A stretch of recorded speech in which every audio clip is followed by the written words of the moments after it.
And the next step is to start house searching, right? Which is the actual fun part. So what I did personally was I went to Zoopla. It's a Zoopla, nothing fancy. I put in my postcode. So I work in Canary Wharf, right? So I put in Canary Wharf, London, and I pressed search. Literally, this is what come up first of all. I didn't really care about being close to the office, so I put plus 30 miles from Canary Wharf. Max house price, obviously I will put here 450, even though I'm looking for something around the 430 mark. Now the next thing for me is to check how many bedrooms do I want as a minimum, right? And for me, it's 3 beds, minimum 3 beds. Bathroom, I mean, for 450 grand, you might have just one. And literally just put C 100 homes, right? And literally sort this by highest price. And more or less see what comes up, right? Now, as you start looking, you actually realize that, you know what? I actually don't want an old house. I want my house to be a new build because less work to do initially.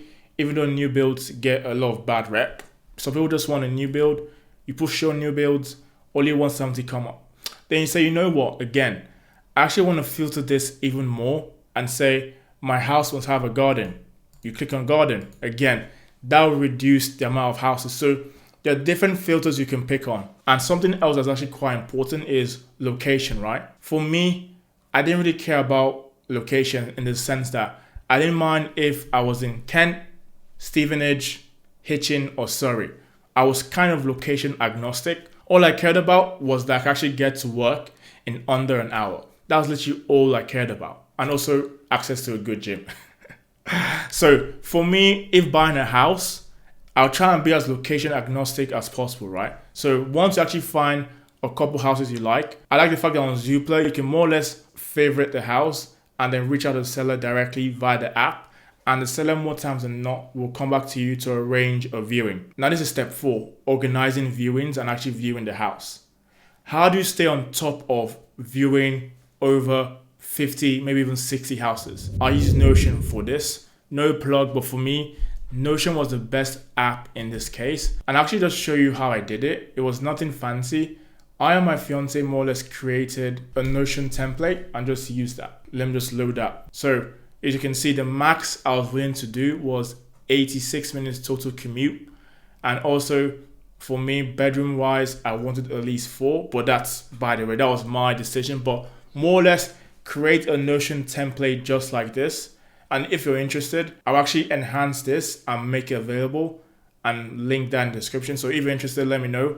Comment down Notion or Notion template, and then I'll make this available for everyone. And I'll give you guys some more tips in terms of how to view houses. So what we did was on Saturday and Sunday, we put in as many viewings as possible, right? There were some weekends or most weekends when we viewed houses, I was driving, not exaggerating, at least 300 miles.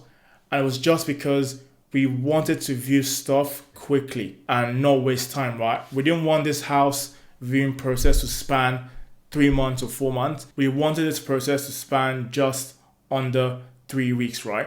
And I think in our case, it was, 3 weekends of viewing houses, and we viewed like 8 or 9 every single day, right? Wasn't easy, involved a lot of driving, a lot of coffee, but in my mind, it was really worth it because that way we're actually able to compare objectively. Because if you view the house you like on the 1st of June and you're still viewing houses on the 1st of July, do you really remember what you viewed on the 1st of June? How that house made you feel? How the area really was? Yes, you can take videos, but I think trying to bunch those viewings together makes a load of sense. I also make a difference when it actually comes down to putting in an offer, right? So